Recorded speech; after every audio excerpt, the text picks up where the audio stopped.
सजाए, बामन देवता शंख बजाए, निस दिन मैं तोला मनावो, तोरे आरती उतारो।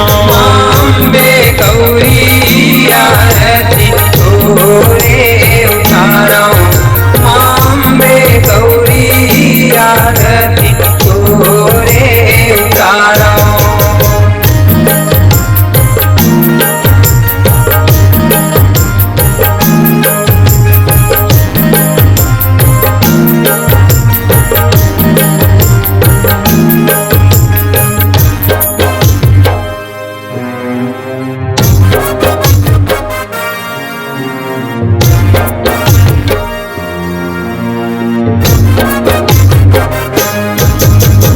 लाल के लुगरा लाल चुनरिया लाल के मोहरे रचाए, बघवा ऊपर माँ बैठे वो दाई, कई धन रूप बनाए।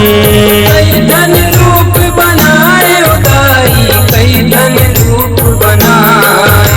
यो तिही है अम्बे तिही है गौरी, काली तिही कहाए, गाँव शहर यो डोंगरी पहर माँ चौहर जस बगराए। चौहर जस बगराए ओ दाई, चौहर जस बगराए। सोलह सिंगार तोर करके वो दाई, सोलह सिंगार तोर करके वो दाई, लाल के टिकली लगावा, तोर आरती उतारा।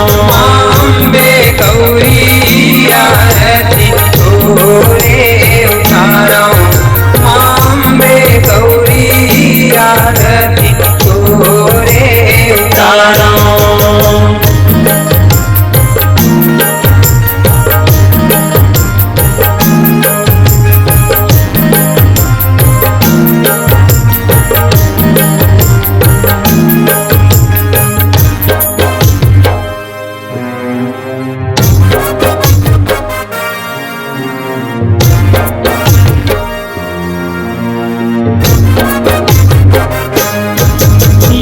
हाथ जोड़ के विनती करो, विनती ला सुन ले बेदाई, कौन की समय अलहन झन आवे, अलहन काटे बेदाई।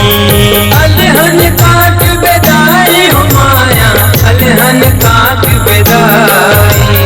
पढ़ा नाड़ी आवा मैं हाँ कैसे तोला मनावा, परिसन होके देगे दर्शन, तोर जस लगावा। तोर जस लगाओ दाई, तोर जस लगाओ।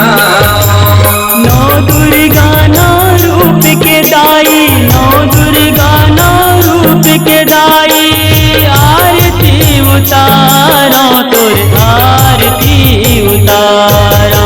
अम्बे गौरी आरती तोरे उतारो, अम्बे गौरी आरती तोरे उतारो। माँ अम्बे गौरी आरती तोरे उतारो, माँ अम्बे गौरी आरती तोरे उतारो। माँ अम्बे गौरी आरती तोरे उतारो, माँ अम्बे गौरी आरती तोरे उतारो। माँ अम्बे गौरी आरती तोरे उतारो, माँ अम्बे गौरी आरती तोरे उतारो।